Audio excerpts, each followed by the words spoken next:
오늘 복의 근원이신 하나님, 복의 근원이신 하나님이라는 제목으로 말씀을 나누겠습니다. 오늘 시편은 이 시편에서 참 좋아하는 이 시편 중 하나입니다. 이제 다윗의 믹담이라고도 하고, 그리고 때로는 메시아 부활시 이렇게도 표현을 합니다.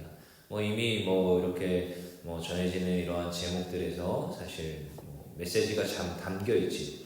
그래서 어떠한 그리스도 메시아를 잘 드러내 보여주는 시편 중에 하나가 오늘 시편 16편이에요. 그래서 사실 근데 또 신학자들 사이에서는 일반 신학자들 말고 이제 히브리어 신학자들, 이렇게 원문을 연구하는 신학자들 사이에서는 논쟁이 또 많은 시편 중에 하나예요. 그러니까 이렇게 또 원문들이 전해지면서 이 히브리어들이 좀 이렇게 어떤 사본에는 있고 어떤 사본에는 없는 그런 것들이 있어요. 근데 이제 그런 것들은 다 차치하고 우리에게 하나님께서 주신 이 번역본 가운데서, 특별히 또 한국어로 번역을 시켜주시는 그 은혜 가운데서 하나님께서 다 개입하신 줄 믿습니다. 그래서 한국 성경, 이 한글로 된 성경조차도 하나님께서 철저히 개입해서 번역을 해줬다는 것을 여러분들이 인정을 하셔야 돼요.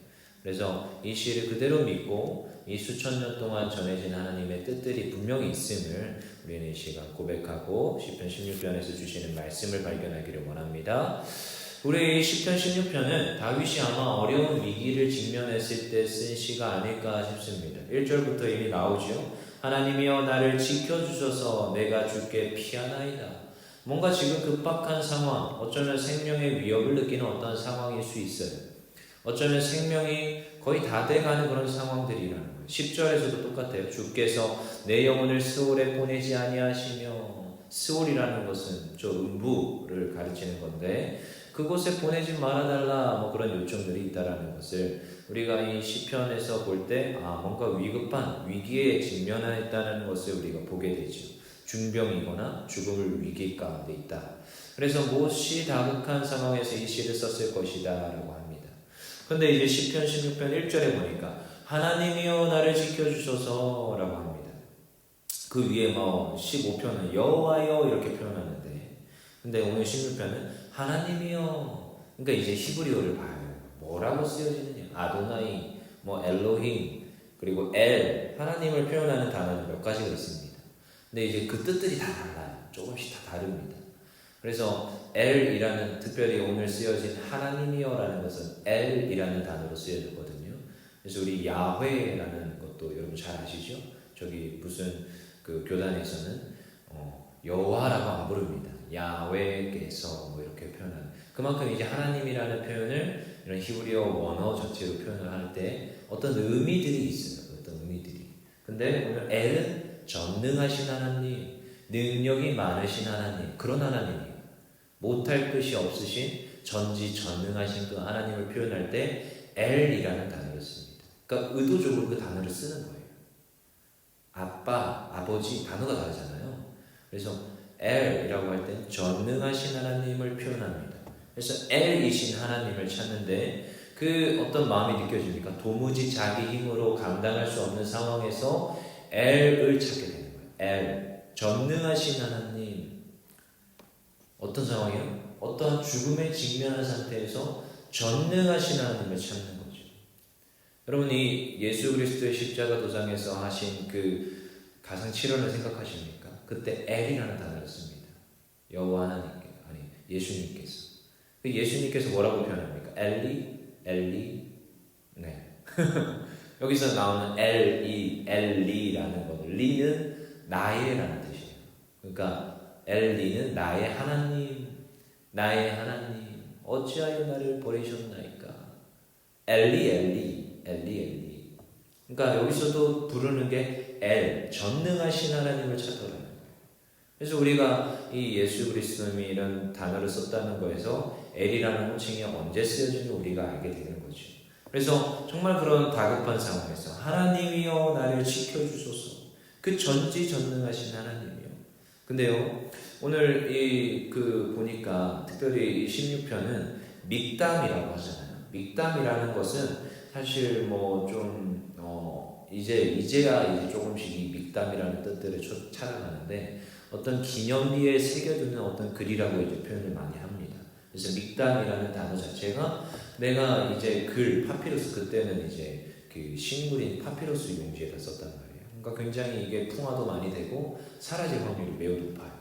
근데 이 기념비, 돌에다가 새기는 건 쉽게 안 사라지니까 내가 이걸 돌에다가 새겨서 두고두고 후손들에게 이걸 전하리라 하면서 이제 기념비에 새겼을 것, 그래서 그것을 위하여서 쓴 그 시가 오늘 믹담이라고 기록을 하는 거예요. 그래서 그 이미 이제 다윗도 이걸 뭐에 염두에서 뒀느냐, 다른 것 좀 사라지더라도 이것만은 전달되겠다 라는 것이 이 다윗의 마음에 있었다는 거예요. 특별히 오늘 2절 말씀이 얼마나 좋은지 몰라요. 2절 말씀 한번 같이 읽어볼까요? 시작. 내가 여호와께 아뢰되 주는 나의 주님이시오니 주밖에는 나의 복이 없다 하였나이다. 여기서는 하나님이여 엘이라는 게 아니라 주라는 단어를 씁니다. 여호와께 아뢰되 주는 나의 주님이시오니 주밖에 나의 복이 없다 하였나이다. 주님 되신다는 거예요. 주님, 여호와 그 하나님께서 나의 주인이 된다는 것입니다. 굉장히 중요한 사상입니다. 다윗의 고백인데 그가 나의 주라는 주인. 여러분, 주인이 어떤 존재입니까? 여러분은 그 주님, 주여 이렇게 부르면서 어떤 마음으로 주님을 고백을 합니까? 주여, 주여. 여러분, 욥기 같은 데서 보면 여호와 하나님께 나와서 이제 욥이 막 고백을 하죠. 주신 분도 여호와시요, 가져가시는 분도 하나님 여호와시다. 그럼 주인한테 드리는 것은 아깝지 않은 것이고 주인께서 주신 것이 다시 주인께서 가져가는 것은 문제가 되지 않는 거예요. 그러니까 주라는 고백 속에는 여러 가지가 있습니다. 여러분, 동물 키우는 거 좋아하십니까? 저도 다 키워봤어요. 강아지도 키워봤고 고양이도 키워봤고 다 키워본 거예요. 강아지 고양이 키워봤으면. 옛날에 하우스 때 쥐가 위에서 올림픽을 해요. 그런 데서 살았거든요. 하우스 교회에서 살 때. 집이 교회고 교회가 집이었어요. 근데 뭐 그러면서 쥐들을 어떻게 해야 되나 해가지고 고양이를 키웠던 기억이 있고, 그리고 밥을 먹고 짬밥이 많이 남잖아요. 교회는. 그걸 또 어떻게 해야 되나 해서 개도 키운 적이 있어요. 개와 고양이를 같이 키운 적이 있어요. 근데 이제 그때 강아지를 키워보고 고양이를 키워보고, 고양이는 혼자 또 이렇게 또 이 생존력이 굉장히 대단합니다. 그리고 묶어놓고 키우지 않았어요. 근데 강아지는 묶어놓고 키우잖아요. 진돗개를 키웠거든요. 근데 그 강아지가 조금만 관심을 덜 주잖아요. 굉장히 지저분해지고 똥도 이만큼 쌓이고요. 또 묶여있잖아요. 그러니까 신경 쓰지 않으면 이 묶여있는 것도 막 줄이 다다다다다 날려가지고 어느 날 보면 줄이 이만큼 나와가지고 여러 거 있는 경우가 있어요. 하도 돌아가지고 그 묶인 거예요. 그래서 제가 걔를 항상 주시를 합니다. 왜요? 조금만 좀 신경을 안 쓰면 죽을 것 같은 거예요. 진짜 여러분 그거 보셨죠? 목줄 요만큼 남아가지고 이렇게 있는 거. 조만간 숨 넘어올 것 같은 그 상황 속에서도 그냥 좋다고 돌아요 계속.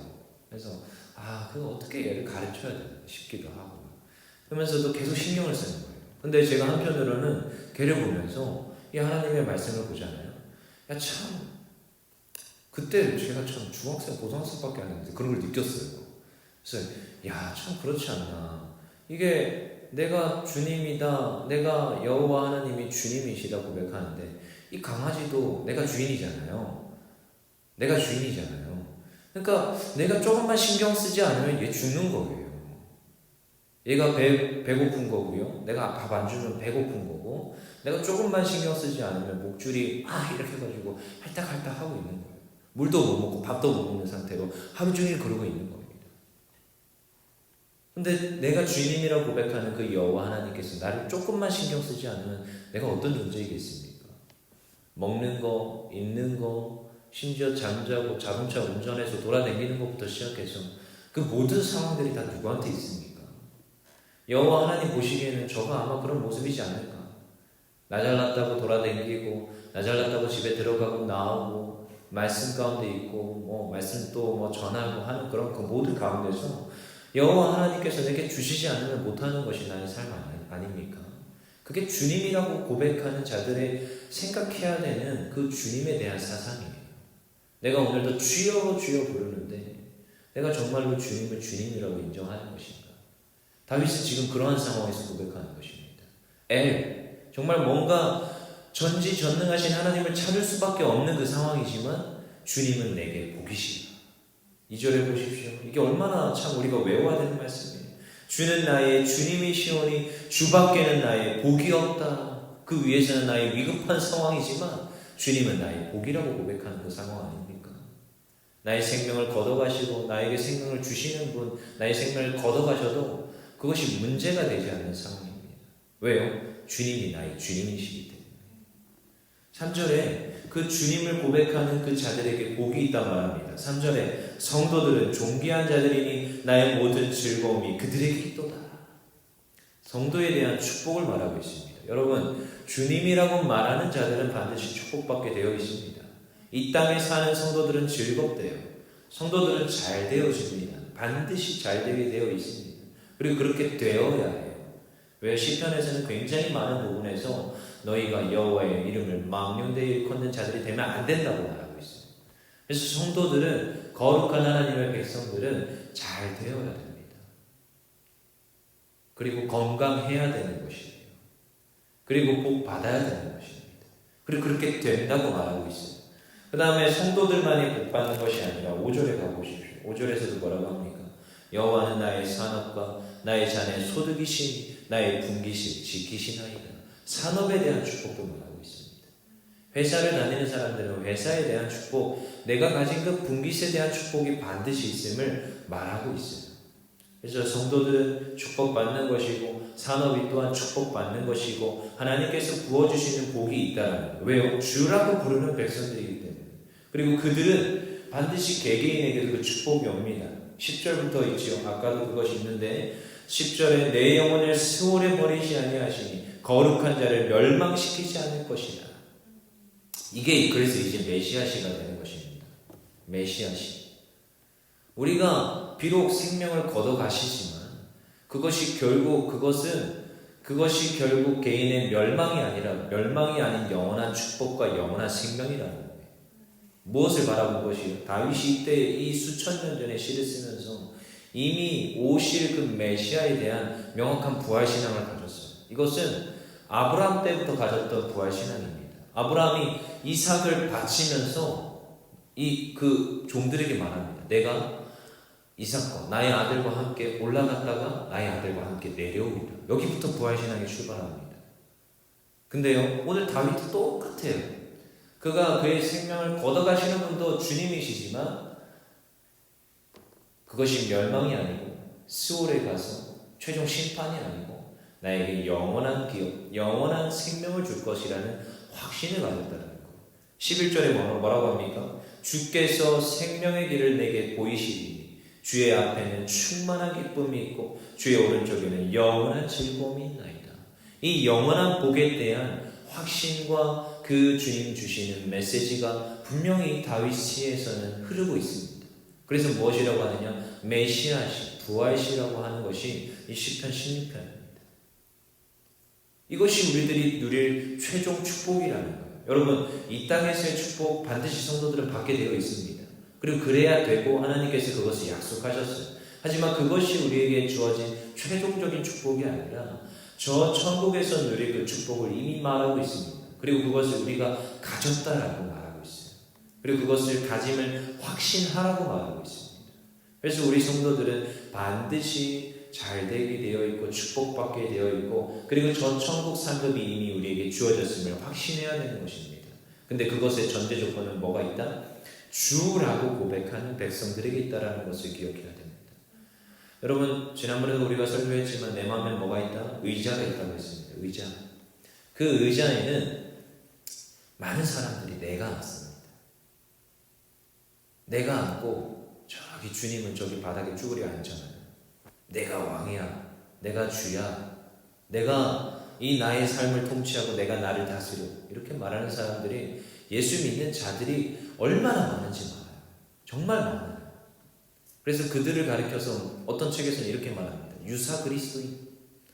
그리스도인 같은데 그리스도인이 아닌 자들을 가리켜서 유사 그리스도인이라고 말한다고 그 책에서는 신랄하게 비판하고 있어요. 뭐다? 내 마음의 의자를 만들어 놓고 그 의자에 자신이 앉는다는 거예요. 성도라고 말하는 자들이 자신이 그 의자에 앉아서 나를 통치하고 나를 다스리고 말하고 떳떳하게 다닌다는 거예요. 근데요, 우리 성도들은 반드시 그 의자에 누구를 앉혀야 되느냐? 예수 그리스도 그분을 앉혀야 되는 거예요. 그분이 나의 왕이십니다. 그분이 나의 주인이십니다. 나의 삶을 통치하여 주시고 내가 가진 것을 통치하여 주시고 심지어 나의 생명도 주님께서 나를 통치하여 주시옵소서. 그것을 고백하는 백성들이 성도라는 것입니다. 그리고 그걸 고백하는 성도들은 반드시 잘되게 되어 있고 심지어 저 영원한 약속, 생명, 그 영원한 생명을 우리에게 주셨음을 고백하는 백성들임을 오늘도 우리가 기억하기를 원합니다. 우리 2절을 다시 한번 읽고 마칠 텐데 우리 2절을 조금 더 이렇게 막 진심을 담아서 한 번 더 고백을 하겠습니다. 시작. 내가 여호와께 아뢰되 주는 나의 주님이시오니 주밖에는 나의 복이 없다 하였나이다. 아멘. 하나님의 나의 주님이십니다. 전지전능하신 그 하나님이 나에게 오늘도 주님이 되시고 우리 성도들에게 축복하는 줄 믿습니다. 그리고 모든 산업과 우리의 분깃에 축복하는 줄 믿습니다. 그리고 우리를 이 땅에서만 누리는 생명의 기쁨이 아닌 영원한 생명, 저 천국 소망을 이미 허락하시고 축복하신 줄 믿습니다. 이런 영원한 생명에 대한 확신을 가지고 오늘도 이 복을 누리시는 모든 성도님들 되기를 간절히 소망합니다. 이 시간 기도하겠습니다.